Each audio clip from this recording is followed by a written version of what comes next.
परंतु क्यों नंदिनी? मुझसे छाया ने आज तक कुछ भी नहीं मांगा। आज पहली बार छाया ने मेरे समक्ष अपनी इच्छा प्रकट की है कि मैं इसके लिए इतना भी नहीं कर सकता।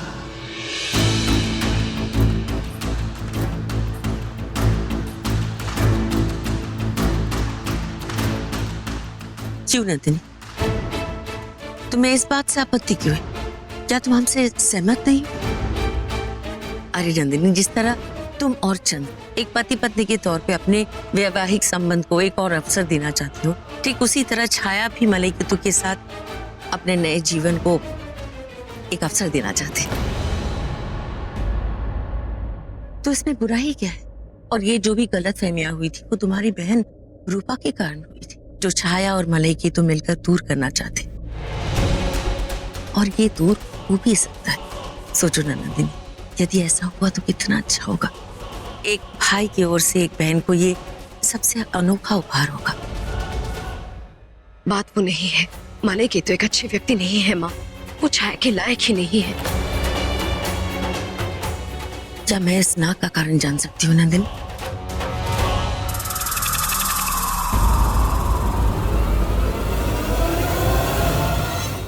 आज्ञा माँ। ठहरो नंदिनी, मैं तुमसे एक प्रश्न कर रही हूँ कि तुम क्यों नहीं चाहती हो कि मलयकेतु वापस इस महल में आए? क्या तुम ये नहीं चाहती कि छाया और मलयकेतु को एक और अवसर मिले? छाया के उजड़े संसार में अगर खुशियां आ जाती है तो क्या तुम इससे खुश नहीं हो? मैं हमेशा छाया की खुशी चाहती हूँ माँ, परंतु बिंदुसार के अपहरण में मलयकेतु भी शामिल था। ये बात प्रमाण के साथ बताऊंगी। एक तीर दो निशाने।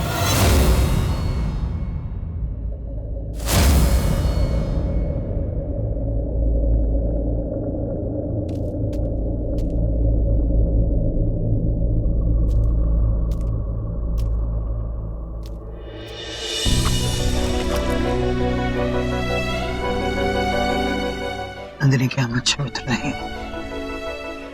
तो यदि हम अच्छे मित्र हैं तो ना केवल एक अच्छा मित्र अपने मित्र की कही हुई बात को समझ जाता है, तो वो बात भी समझ जाता है जो उसने नहीं कही। मैं वहां सबके समक्ष तो आपसे पूछ नहीं पाया, किंतु अब मैं आपसे पूछना चाहूंगा कि आपके मन में चल क्या रहा है। मेरा अर्थ कुछ और नहीं है, मैं आपके लिए एक इंट्रोडक्शन का नहीं कर रहा हूँ।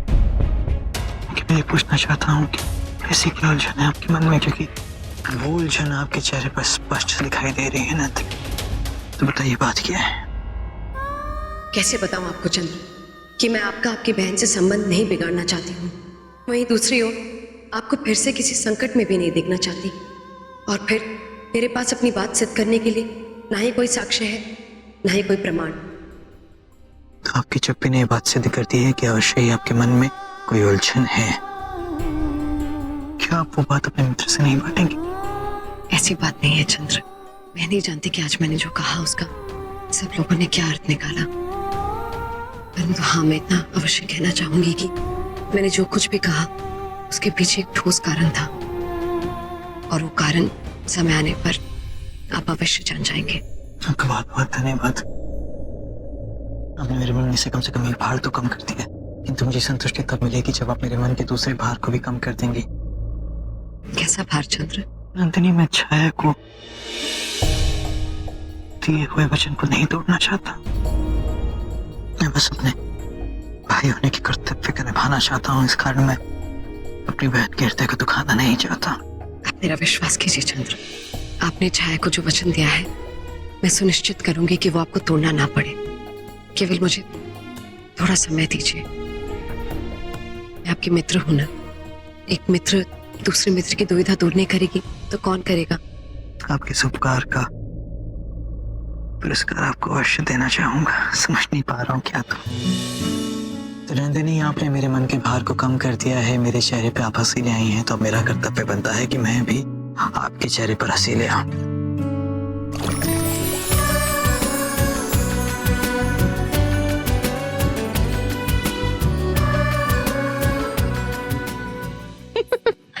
माँ, जो कार्य आपने मुझे करने को कहा था वो मैंने कर दिया है। वाह हेलेना, बहुत खूब। बस माँ, अब केवल उस पल का इंतजार है जब चंद्र मलय केतु को इस महल में लेकर आएगा। जिंदगी का खेल हेलेना शतरंज के खेल की तरह होता है। दोनों में बादशाह होते हैं, मोहरे होते हैं, लेकिन जिंदगी का खेल एक चीज में जुदा है। यहाँ पर बादशाह के साथ दो वजीर होते हैं, एक उसकी बीवी, एक उसकी माँ, और दोनों ही रिश्ते बहुत नाजुक होते हैं हेलेना। अगर बेटा बीवी की बात सुने तो माँ बुरा मान जाती है, अगर माँ की बात सुने तो बीवी साथ नहीं देती। इसी बात का फायदा हमें उठाना है हेलेना। चिंगारी तो तुमने लगा दी है, अब बस वो आग पकड़ेगी। परंतु माँ, मैं कुछ समझी नहीं। यवन से यहाँ तक हम तुम्हें समझाने के लिए ही तो आए हैं हेलेना। सुनो, इससे पहले कि चंद्र नंदिनी की बात मान ले और मलय को महल में आने से इनकार कर दे, तुम्हें जाकर नंदिनी को ये सब कहना है। तुम उसके पास जाओगी और तुम कहोगी,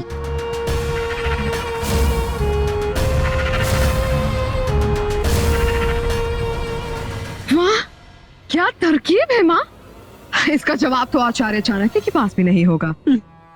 अगर औरत कोई बात तय कर लेना हेलेना तो उसके सामने कहीं चाणक्य नहीं टिक पाते।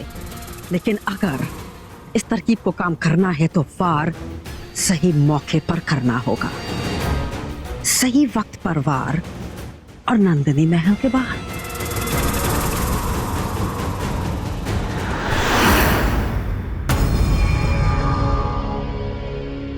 क्या हुआ माँ?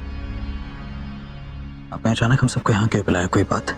क्योंकि मैंने एक महत्वपूर्ण निर्णय लिया है और मैं चाहती हूँ कि सब ये बात जान लें। जी। मैं मानती हूँ कि मलय केतु पे राजद्रोह का आरोप है, जिसके लिए उसे कभी क्षमा नहीं किया जा सकता। दंड स्वरूप उसे इस महल से निकाला जा चुका है। पर यह बात भी सत्य है चंद्र की मलय केतु के अपराध का कारण नंदिनी की जुड़वा बहन रूपा थी,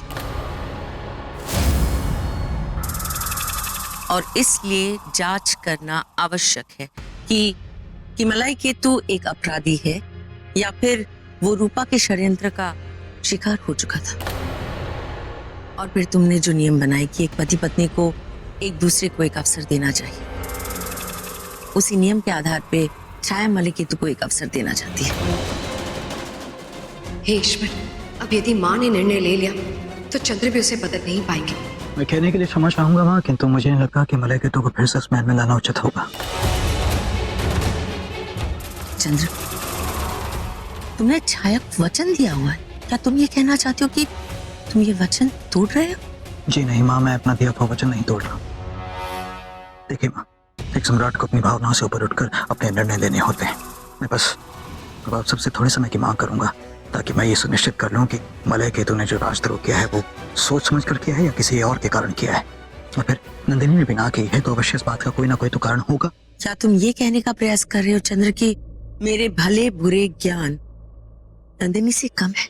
नहीं, कि राजमाता का निर्णय उचित नहीं और नंदिनी ने जो निर्णय ले लिया वो सही? जी नहीं माँ, मैं इन सब में से कुछ भी नहीं कह रहा।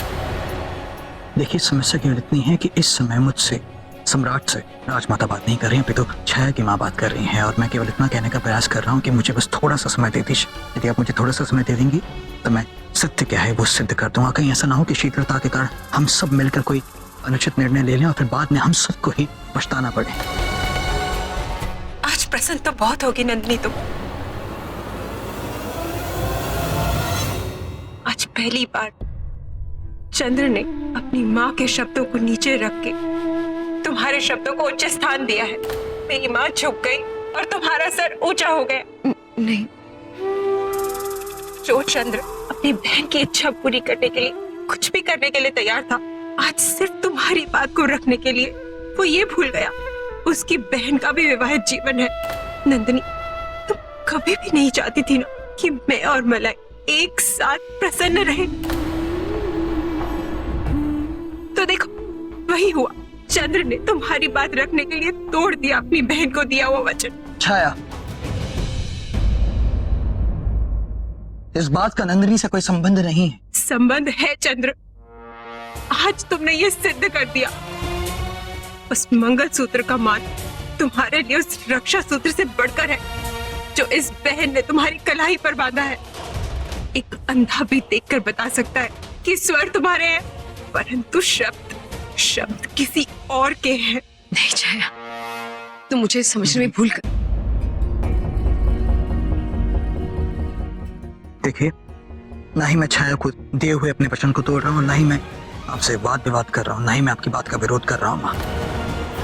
मैं केवल थोड़े से समय की मांग कर रहा हूँ। तो कह दो ना नंदिनी से, मुझे उत्तर दे कि वो क्यों नहीं चाहती है कि मलय केतु फिर से इस महल में वापस आ जाए। उसके पास उत्तर नहीं है।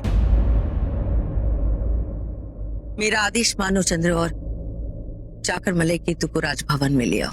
माँ, आप एक सम्राट को निर्णय लेने का आदेश नहीं दे सकती।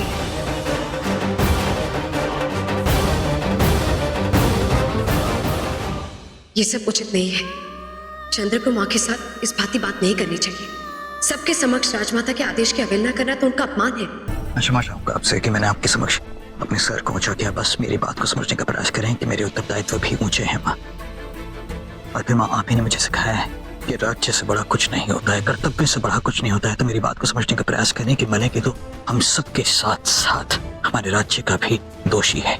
देखिए, मैं इस बात को यहीं समाप्त कर देना चाहता हूँ। अधिक समय नहीं, किंतु बस मुझे एक रात तक का समय दे दीजिए। फिर कल सुबह मैं अपना निर्णय जो होगा वो आप सबके समक्ष लाकर रख दूंगा। मैं समझ गई। आज तुम्हारी पत्नी नंदिनी की महत्ता तुम्हारी माँ से कहीं अधिक हो गई है। नंदिनी के सुझाव के लिए तुम्हें पूरा रात चाहिए और माँ की बात को काटने में तुम्हें एक पल भी नहीं लगा। नहीं माँ, आप मुझे अनुचित समझ रही हैं। मैं केवल एक रात की तो मांग कर रहा हूँ, बस। फिर मैं जब माँ और बेटे के बीच रात आ जाए ना, तुम समझ जाना चाहिए कि संबंधों पर आघात हो गया। मैं अपने पुत्र से बात करने आई थी, परंतु यहाँ तो सम्राट बोल रहा है। तो ठीक है, मैं भी राजमाता बनकर बात करूंगी। मैं मगध की राजमाता तुम्हें एक दिन का समय देती कि तुम ये निर्णय ले पाओ कि तुम किसके साथ हो, अपनी पत्नी नंदिनी के साथ या अपने माँ के साथ। तुम जब तक अपना निर्णय नहीं सुनाओगे ना चंद्र, मैं ना ही कुछ खाऊंगी और ना कुछ पीऊंगी। माँ भी, और ना ही तुम्हारे स्वर से मैं माँ नाम का शब्द अपने कान में पड़ने देना चाहती हूँ।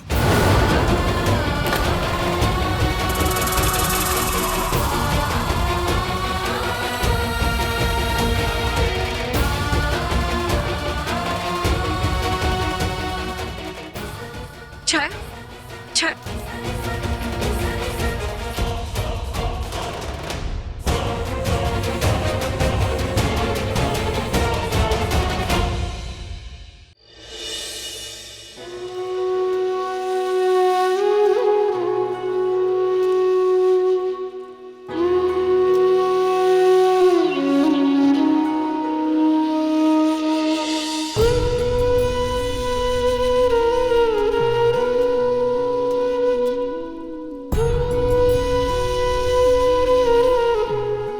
मुझे नहीं लगता कि जिस माँ को मेरे आने का आभास हो जाए वो मुझसे आंसू छुपाने में सक्षम हो पाए। इतने वर्षों मेरी प्रतीक्षा करने के पश्चात मुझे नहीं लगता कि आपको मेरी छोटी सी बात इतनी बुरी लगेगी।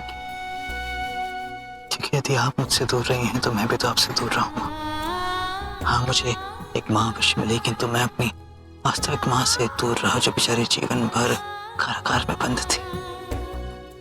हाँ, मुझे गोद अवश्य मिली, किंतु मुझे वो दुलार ना मिला जो आपके आंचल से बंधा हुआ था। यदि कुछ मिला तो वो था सीख जो आपकी कोख में रहकर मैंने 9 माह तक सीखी। यदि कुछ मिला तो मिला आपका रक्त जिसने मुझे सींचा माँ।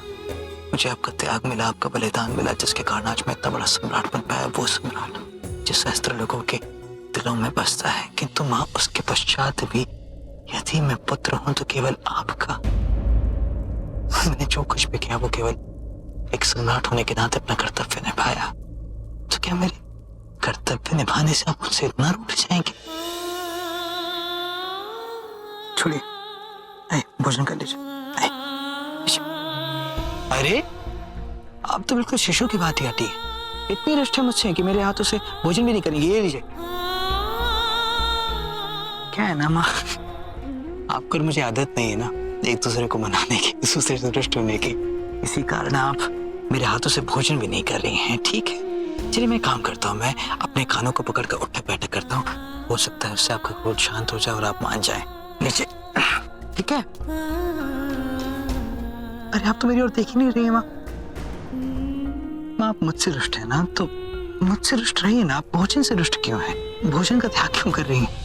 ठीक है, यदि आप भोजन नहीं करेंगे तो मैं भी नहीं करूंगा, यहाँ तक कि मैं पानी भी नहीं पीऊंगा। याद होगा ना आपको कि किस भांति जब मैं कारागार में बंद था तो आपने स्वयं अपने हाथों से मुझे पानी पिलाया था। याद होगा ना आपको?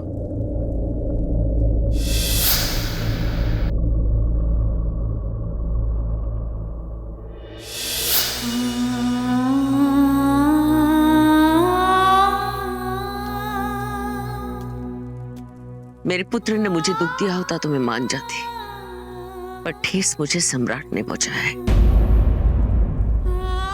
चंद्र, आज तुमने जो भी कहा और किया उसका एक एक शब्द मुझे अब भी शूल की भांति चुभ रहे हैं। अब मैं तभी भोजन करूंगी जब तुम अपना निर्णय सुनाओगे। नंदिनी या मैं?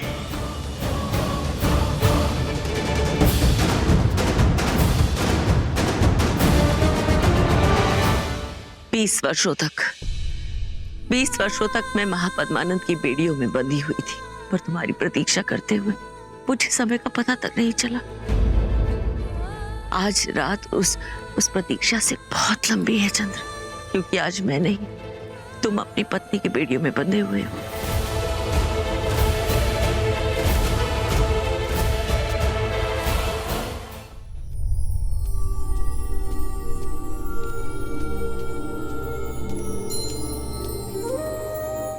राजमाता ने भोजन कर लिया?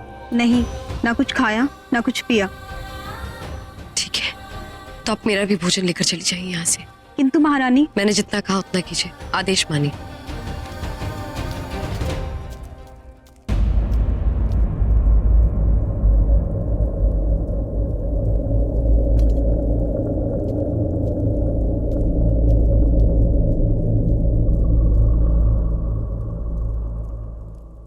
भाई आज तो बड़ा ही स्वादिष्ट भोजन था। माधव और गोपाल ने इतना खिला दिया कि स्वाद भी नहीं लिया जा रहा है मुझसे। नंदिनी, इससे पहले कि भोजन ठंडा हो जाए आप भोजन कर लीजिए, अन्यथा उसका आनंद चला जाएगा। आपको तो भोजन करने में आज बहुत आनंद आया होगा ना? पेट यहाँ तक भर गया नंदिनी। परंतु ये क्या चंद्र, मैं तो यहाँ आपकी प्रतीक्षा कर रही थी, साथ बैठकर भोजन करेंगे, आपने पहले ही खा लिया। तो आपने मुझे पहले क्यों नहीं बताया? कोई बात नहीं, अब बता रही हूँ ना। आइए दोबारा से भोजन कीजिए, बहुत स्वादिष्ट खाना है। नहीं नहीं नंदिनी, मैंने बहुत भोजन किया है, मेरा पेट भर गया, मैं दोबारा नहीं कर सकता। ठीक है, दोबारा भोजन मत कीजिए, परंतु मेरे साथ तो बैठे ना, एक दो निवाले ले लीजिए। आइए। नहीं, मेरा पेट भरा हुआ है नंदिनी। अच्छा, वैसे आपने क्या क्या खाया? मैंने वो खाया और उसके साथ वो भी ले लिया और मैंने जो वो सब है थाली में, वो सब। झूठ बोलना आता नहीं है तो फिर प्रयास क्यों कर रहे हैं आप चंद्र? आपको लगा कि मैं विश्वास कर लूंगी आप पर कि आप भरपेट भोजन कर कर आए हैं, जहाँ वहां माँ एक दाना तक अपने भीतर नहीं लिया है। आप ये स्वांग इसलिए रच रहे हैं ना, ताकि मैं भोजन कर लूं। क्या मुझे क्यों देख रहे हैं? देख रहा हूँ कि सत्य कहते हैं चंद्र, कि सच्चे मित्र की परख कठिन परिस्थिति में ही होती है, और आज आपने इस बात का प्रमाण दे दिया। मैं सही कहूंगा नंदिनी कि आज हमारी मित्रता ने एक पड़ाव और चढ़ दिया, जहाँ हम अब एक दूसरे के हृदय की बात को समझने लग गए। ठीक है, तो फिर ये तय रहा कि जब तक मां नहीं खाएंगे तो फिर आप और मैं भी भोजन नहीं करेंगे, ठीक है? नहीं। अरे किंतु बिंदुसार का क्या, उसे तो भोजन करवा देते हैं। आइए। आज मेरे कारण इतनी बड़ी दुविधा में आप पड़ गए हैं चंद्र। आपने अपनी माँ और बहन के विरुद्ध जाकर मेरी बात पर विश्वास किया। विश्वास कीजिए चंद्र, जिस प्रकार पूरी निष्ठा के साथ आपने मेरी मित्रता का कर्तव्य निभाया है, मैं भी निभाऊंगी। बहुत शीघ्र ही मैं इस दुविधा का हल आपके सामने रखूंगी।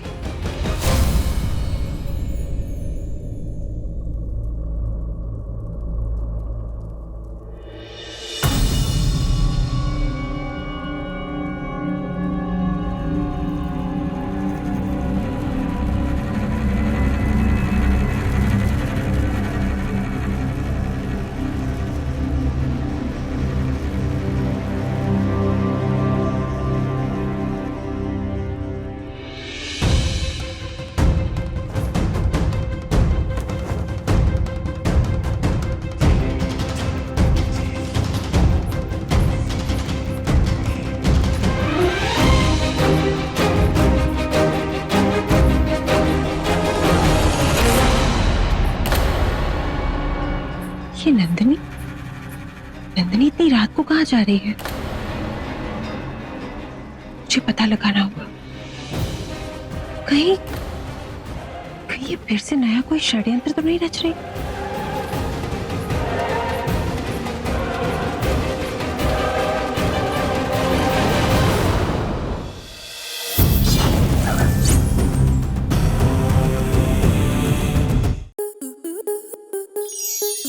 स्टार प्लस के ऐसे ही और बेहतरीन लम्हे देखने के लिए सब्सक्राइब करें हमारे YouTube चैनल को।